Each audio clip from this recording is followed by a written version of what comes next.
ಶರಣ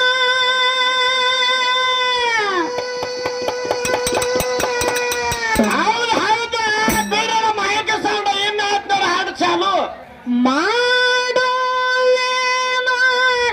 ನಾನ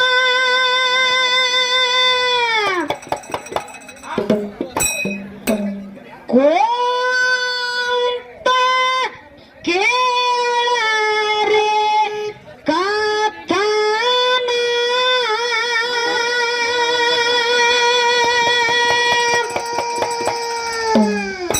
ಕೆರ್ರನ್ಬೇಕು ಮಾಯಕ ಹತ್ತು ಮುಡುಗದಂಗ ಪತಿವ್ರತೆ ಭಾಗ್ಯರತೆ ಕಥೆಯ ಹೇಳತ್ತೇನೆ ಕೇಳರೆ ಸಂಪೂರ್ಣ ದೈವ ಕೇಳರೆ ಸಂಪೂರ್ಣ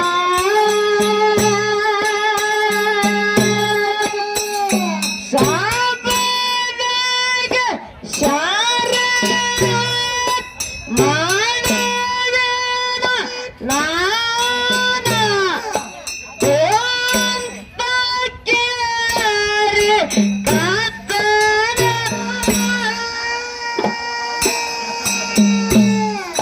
ಕೋಂತ ಕೇಳರೆ ಕಥನ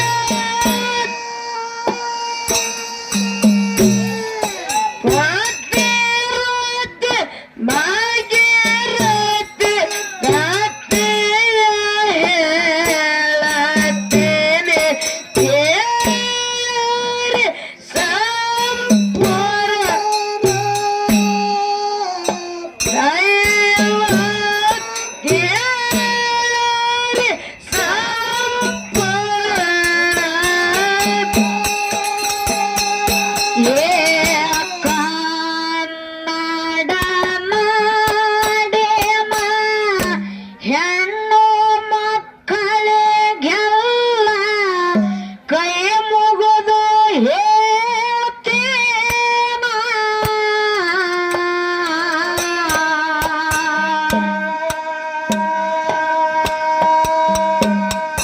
ಪ್ರೀತಿ ಪ್ರೇಮ ಅಂತ ನೀತಿ ಧರ್ಮ ಬಿಟ್ಟು ಬೀಳಬ್ಯಾಡ್ರಿ ಮಳ್ಳತನ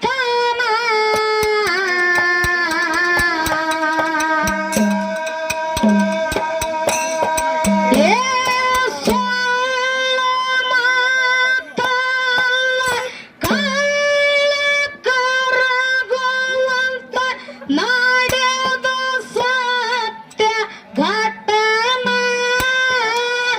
ಕೇಳರೆ ನಡೆದ ಸತ್ಯ ಘಟನ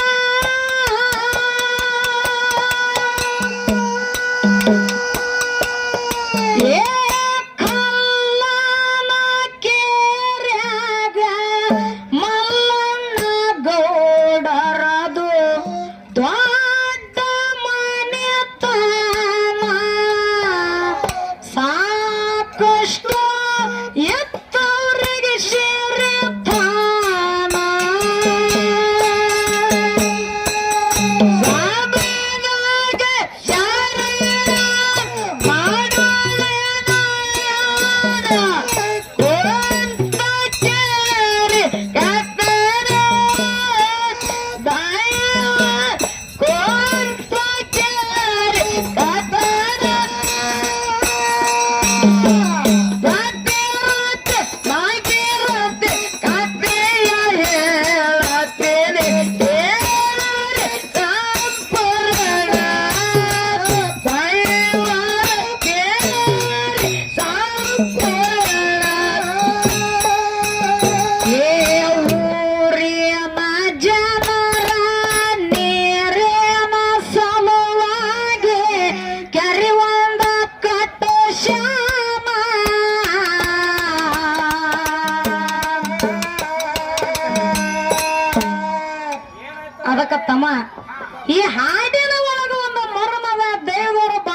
ಸಾಕ್ಷಿ ಕೊಟ್ಟ ಕೇಳಬೇಕು.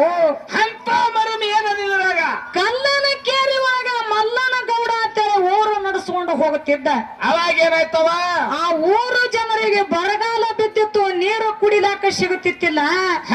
ಅವಾಗ ಊರು ಗೌಡ ವಿಚಾರ ಮಾಡಿ ಊರು ಜನರ ಸಲುವಾಗಿ ಏನಾದ್ರೂ ಒಳ್ಳೆ ಕೆಲಸ ನಾ ಮಾಡ್ಬೇಕಂತ ತಿಳ್ಕೊಂಡ. ಹೌದೌದ್ರಲ್ಲ ಊರು ಹೊರಗ ಕೆರಿ ತೋಡ್ಲಕ್ಕ ಚಾಲು ಮಾಡಿದ.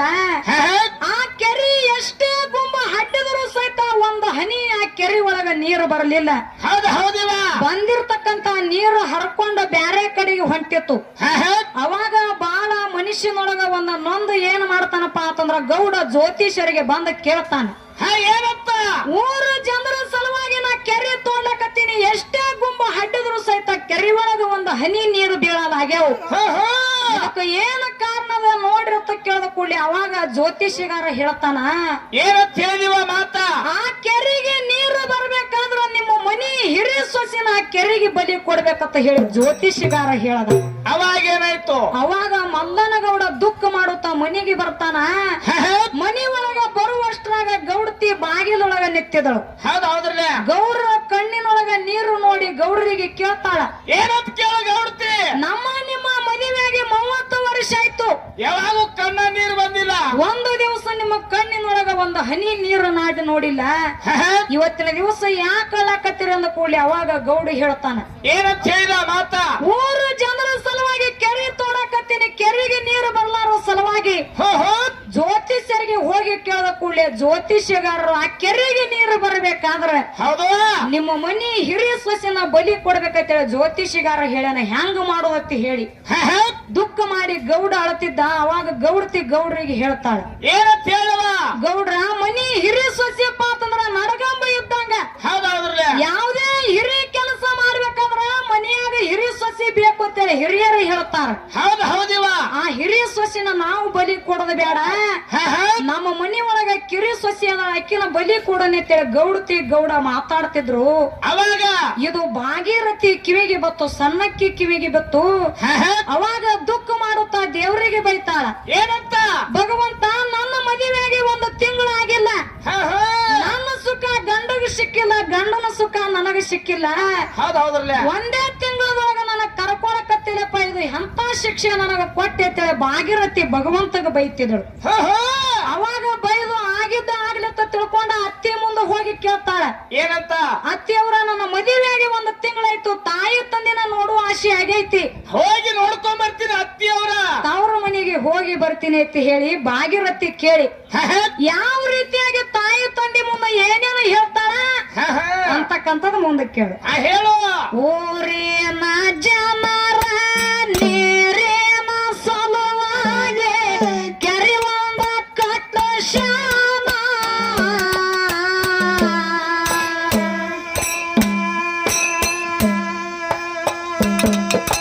ನೀರ ಬೀಳಲಿಲ್ಲ ದಾರಿ ಕಾಣುವಂಗಾಗಿ ಜ್ಯೋತಿಷರನ ಕೇಳ್ಯಾನ.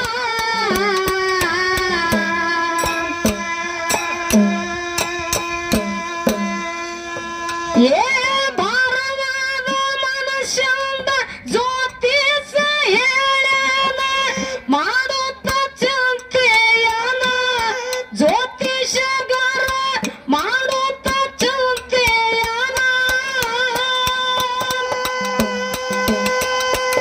ಏ ನೀರ ಬರಬೇಕಾದ್ರ ಜೀವಮಾನ ಕೊಡಬೇಕು ಯಪ್ಪ, ನಿಮ್ಮನೆ ಹಿರಿ ಸೊಸೆನ ಗೌಡ ಚತ್ತರಿಸಿ ಬಿದ್ದಾನ. ಸಬಲೆಗೆ ಕೆರೆ ಮಡಿಲನ ಒಂದ ಕೆರೆ ಕತ್ತನ, ದೈವ ಒಂದ ಕೆರೆ ಕತ್ತನ. ಭಾಗೀರಥಿ ಕಥೆಯ ಹೇಳತ್ತೇನೆ ಕೇಳಿ ಸಂಪುರ, ದೈವ ಕೇಳಿ ಸಂಪುರ. ಏ ಹಿರಿ ಸೊಸೆ ಮನೆಯ ಹಿರಿತನಕ ಬೇಕು, ಸಣ್ಣ ಸೊಸೆನ ಕೊಡವೋನ.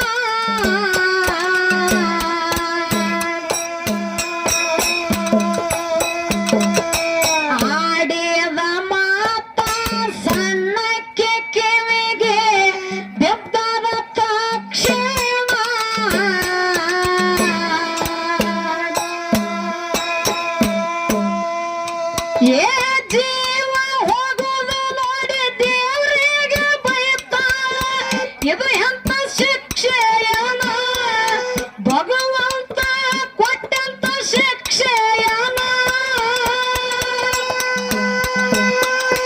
ಏ ನಾನು ಸಾಯದರಾಗ ತವ್ರಿಗೆ ಹೋಗಿ ಬರ್ಬೇಕಂತ ಕೇಳೋಣ ಕ್ಷೇಣ ಪಾಲಿಗೆ ಬಂದು ಮಾಡ್ತೇನೆ ಪಕ್ಷೇಣ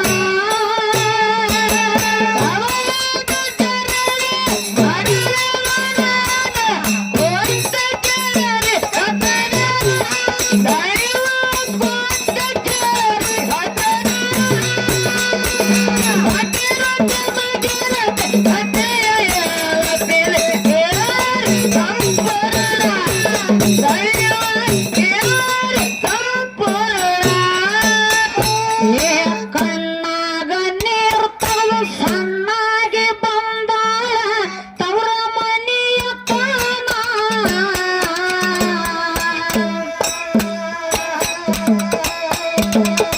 ತಾಯಿ ತೆಕ್ಕೆಗೆ ಬಿದ್ದು ಬೋರೆ ಆಡಿ ಅಳುತ್ತಾಳ ಬಂದ ಪ್ರೀತಿ ಅಣ್ಣ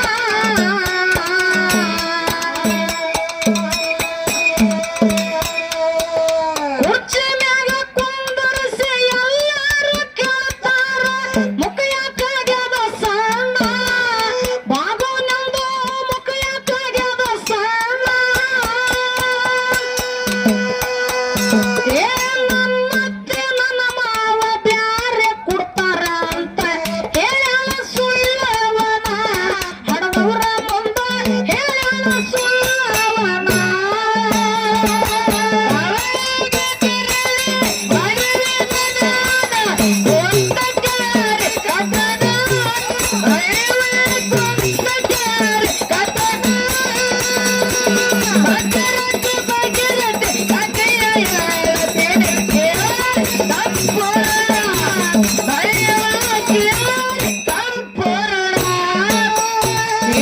ಗಳತಿ ಮನೆಗೆ ಹೋಗಿ ಅಳತಿ ಎಲ್ಲವಂಗ ಅರ್ಥ ಒಂದು ಸವನ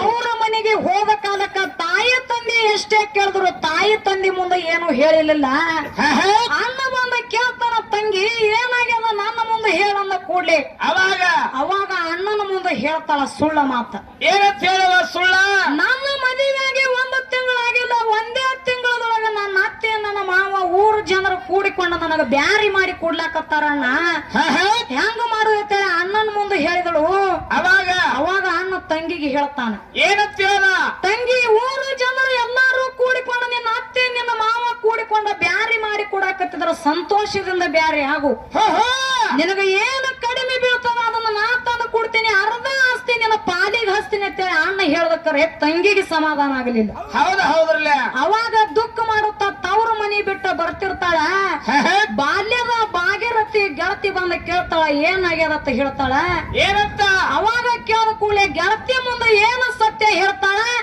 ಮುಂದೆ ಏನಾಗ್ತದಂತಕ್ಕಂಥದ ಕೇಳು ಹೇಳು ಗೆಳತಿ ಮನೆಗೆ ಹೋಗಿ ಅಳತಿ ಎಲ್ಲದಂಗ ಅರ್ಥ ಒಂದೇ ಸವನ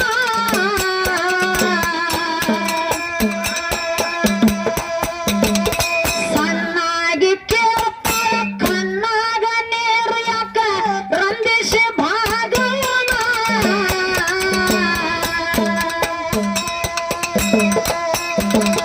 ನನ್ನತ್ತೆ ನನ್ನ ಮಾವ ಕೆರೆಗಾರ ಕೊಡ್ತಾರಂತ ಹೆಂಗ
ಭಾಗೀರಥಿ ಗಂಡ ಮಹಾದೇವರಾಯ ನ್ಯಾಯದ ಸಲುವಾಗಿ ಬ್ಯಾರೆ ಊರಿಗೆ ಹೋಗಿದ್ದ.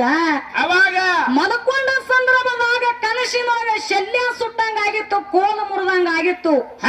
ನನ್ನ ಹೆಂಡತಿಗೆ ಏನೋ ಆಗ್ಯದ, ಹೆಂಡತಿ ಮುಖ ನೋಡ್ಬೇಕಂತ ತಿಳ್ಕೊಂಡ ಎಲ್ಲಿ ರಾತ್ರಿ ಕುದುರೆ ಹತ್ತಿ ತನ್ನ ಊರಿಗೆ ಬಂದ ಮನೆಗೆ ಹೋಗಿ ತಾಯಿಗೆ ಕೇಳ್ತಾನ, ಏನಂತವ ನನ್ನ ಹೆಂಡತಿ ಎಲ್ಲಿದಾಳ ಅಂದ ಕೂಡಿ. ಅವಾಗ ತಾಯಿ ಸುಳ್ಳು ಮಾತು ಏನಂತ ಹೇಳ್ತಾಳ, ಏನಂತ ಹೇಳಿವ ಮಾತ ನಿನ್ನ ಹೆಂಡತಿ ತಾಯಿ ತಂದಿ ನನ್ನ ನೋಡ್ಲಕ್ಕ ತವ್ರ ಮನೆಗೆ ಹೋಗ್ಯಾಳ, ಅಲ್ಲಿ ಹೋಗಿ ಹುಡುಕಾಡತ್ತೆ ತಾಯಿ ತಂದಿ ಹೇಳ್ದ ಕೂಡ್ಲಿ ಅದೇ ಕುದುರೆ ಇಳಿದಾರದೆ ಭಾಗೀರಥಿ ತವ್ರ ಮನೆಗೆ ಬಂದ ಅತ್ತಿ ಮಾವು ಕೇಳ್ತಾನ, ಏನಂತ ನನ್ನ ಹೆಂಡತಿ ನಿಮ್ಮ ಮನೆಗೆ ಬಂದಿಳೇನಂತ ಕೇಳ್ದ ಕೂಡ್ಲಿ ನಿನ್ನೆ ಬಂದಿದ್ರು ನಮಗ ಬೆಟ್ಟಾಗಿ ನಿನ್ನ ಮನೆಗೆ ಬಂದ, ಅಲ್ಲಿ ಹೋಗಿ ಹುಡುಕಾಡತ್ತೇಳೆ ತಾಯಿ ತಂದಿನು ಹೇಳಿದ್ರ ಭಾಗೀರಥಿ ತಾಯಿ ತಂದಿ. ಹೌದ್ರಲ್ಲ ಅವಾಗ ಹುಚ್ಚ ಹಿಡಿದವ್ರಗತ್ಲೆ ಏನ್ ಮಾಡ್ತಾನಪ್ಪ ಅಂತಂದ್ರ ಮಹಾದೇವರಾಯ ಬಂದ ಯಾರಿಗೆ ಕೇಳ್ತಾನ, ಯಾರಿಗೆ ಭಾಗೀರಥಿ ಬಾಲ್ಯದ ಗೆಳತಿಗೆ ಕೇಳ್ದ ಕೂಡ್ಲಿ ಏನಂತ ಹೇಳ್ತಾಳ ಬಾ ಭಾಗೀರಥಿ ಬಾಲ್ಯದ ಗೆಳತಿ ಹೇಳ್ತಾಳ, ಏನಂತ ಹೇಳಿವ ನಿನ್ನ ಹೆಂಡತಿನ ಇಲ್ಲೇನು ಹುಡುಕಾಡ್ಲಕತ್ತೀರಿ, ಊರ ಜನರ ಸಲುವಾಗಿ ನಿಮ್ಮ ಅಪ್ಪ ಕಟ್ಟಿಸಿರ್ತಕ್ಕಂತ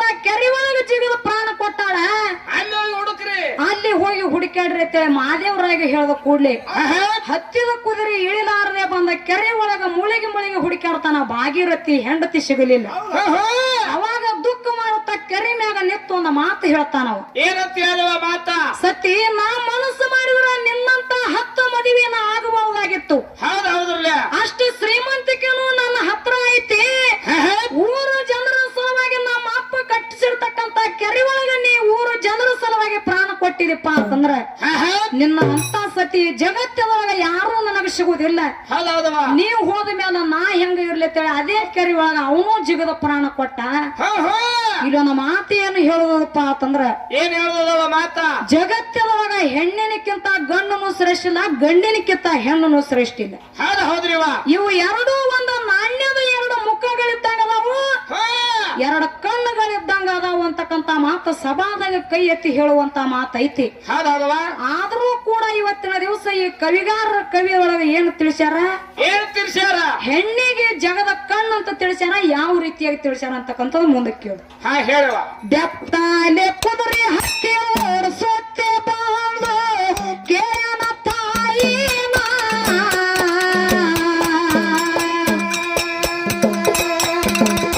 ಮಡದೆಲ್ಲಿ ಆದಾಳ ಅನ್ನೋದಕ್ಕ ತಾಯಿ ಹೇಳ ಸುಳ್ಳುಣ,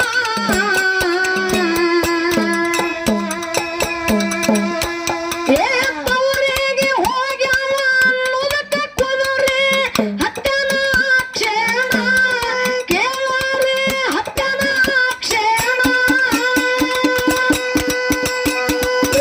ಅಲ್ಲಿ ಕಾಣದಕ್ಕ ಹೋಗಿ ಕೇಳತಾನ ಮಗವನ ಗೆಳತೇನ, ಮಾತ ಕೇಳಿ ಹೊರದಂಗ ಇತ್ತು ಬಾಣ,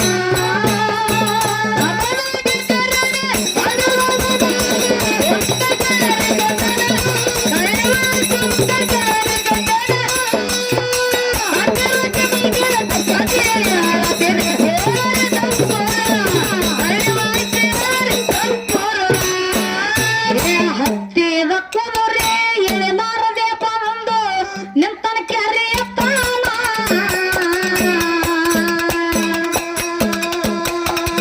ತುಂಬಿದ ಕೆರೆಯಾಗ ಮುಳುಗ ಮುಳಿಗೆ ಹುಡುಕ್ತಾನ ಗಂಭೀರ ಭಾಗವನ,